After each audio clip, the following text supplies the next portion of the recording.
Welcome back. For more on our top stories and others, please visit our website, channelstv.com and youtube.com/channelsweb.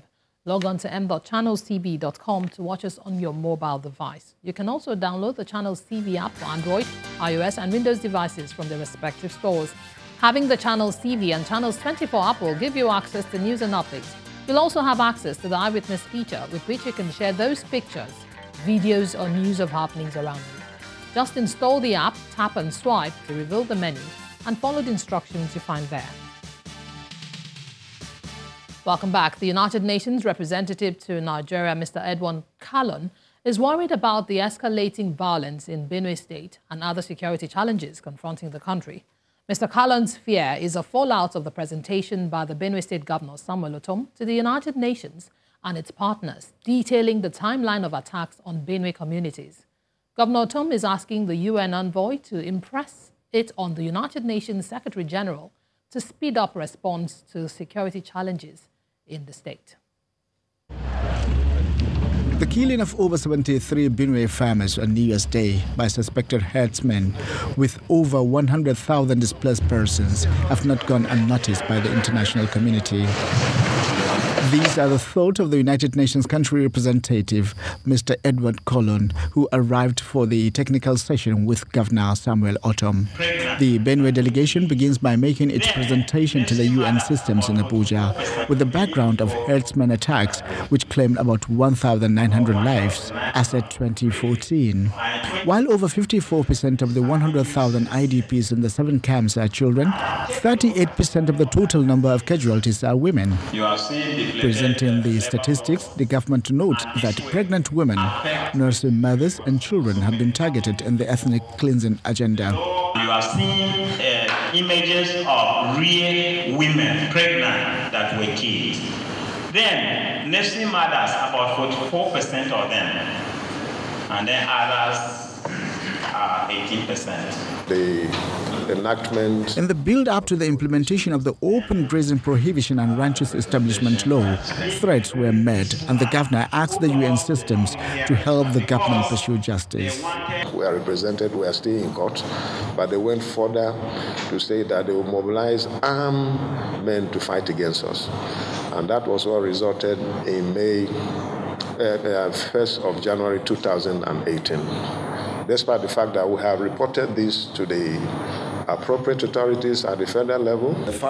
In his response, Mr. Collins says the UN Secretary General is in touch with the government of Nigeria on the need to contain the violence which has lingered for too long. I was just looking at some of the statistics, and I think the crisis or the conflict is arguably the single most widely spread peace and security threat in Nigeria, constituting a national crisis which has now entered into a vicious circle and mutual retaliation and an inherent logic of escalation. And this is quite troublesome with the election year right at the corner. UN country representative and participant at the technical session are now seeking clarification of what the federal government did to prevent the killings, given that the attacks have yet to cease. In the meantime, Governor Ortom has appeared before a Senate panel investigating the killings in his state. On Tuesday last week, the committee presented a report of its investigations into the failure of the Inspector General of Police to arrest and prosecute the perpetrators of the January killings in the state. In that report, the committee stated that the police chief informed them of the arrest of 145 people.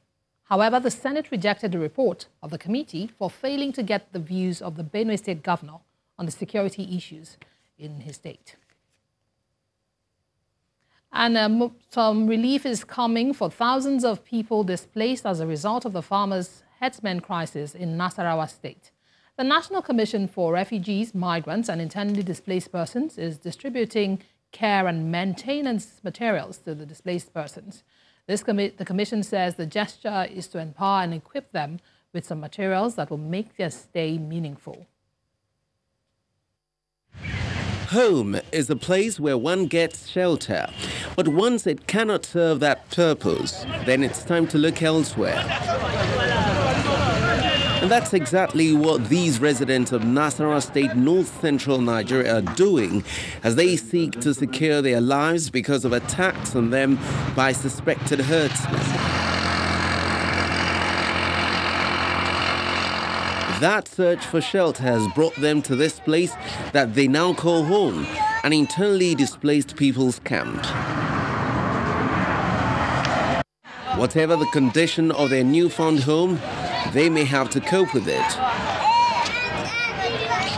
And help comes for them in form of materials like sewing and grinding machines, books, agricultural inputs and more. We are focused on those activities that can temporarily or permanently bring an end to all forms of displacement, such as assisting displaced persons to return to their habitual residences when it becomes possible and safe for them to return, for them to be integrated in host communities, as well as resettle or relocate them elsewhere in safer areas. The state government is also pledging adequate security for the displaced persons. We still want to appreciate the timely interventions of our security agencies in providing comfort and improved security arrangements for all our IDPs in Nasarawa State. This gesture is well received by the beneficiaries. We are very grateful to the federal government for this kind gesture to us. But we want to appeal that you should send security to ensure that we return safe to our various places of abode. While they appreciate this effort of the National Commission for Refugees, Migrants and Internally Displaced Persons, the campers here say the promise of security by the state government should be extended to their towns to enable them return to their original homes as soon as possible. And still on development, the 2018 Zonal Intervention Project of the federal government, through the Ministry of Science and Technology, has empowered 250 youths in Anambra State. The youths were trained in various skills at the Incubation Technology Center, Newi, to acquire skills in information communication technology, food processing and packaging, arts and crafts, and decoration, among others. At the end of the program, the participants were issued with certificates and seed money to support the takeoff of their businesses. According to the National Bureau of Statistics, the country's unemployment rate rose from 14.2 to 18.8% in 2017. With white-collar jobs now in short supply, some are now embracing self-employment. One of such professions is craft. That requires a particular skill and knowledge of skilled work, completely done by hand or using simple tools.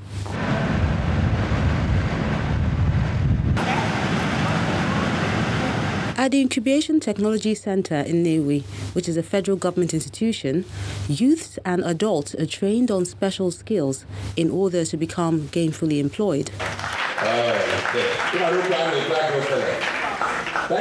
There are 250 of them from Newi North, South and Ekwesigo Federal Constituency who are trained and empowered to start off their own business. As we present 250 youths sufficiently equipped with special skills in ICT, chemical and allied businesses, food processing, packaging, in selected perishable foods, arts and crafts. For the zonal director of the training center, the big picture is to reduce the numbers of the unemployed. Each and every one of them, they stated that they have really been exposed to skills that will benefit them in life. While a representative of the local government commends the initiative. Do not think that whatever you've acquired today or whatever you'll be given as a seed for you to start off life with is not there. The high point of the event is the distribution of certificates and money to the participants, as well as an exhibition tour where they can display their craft. When the program returns in a moment, the Kano and Lagos state governments are partnering for the first Lagos-Kano Economic Investment Summit. Details when we come back.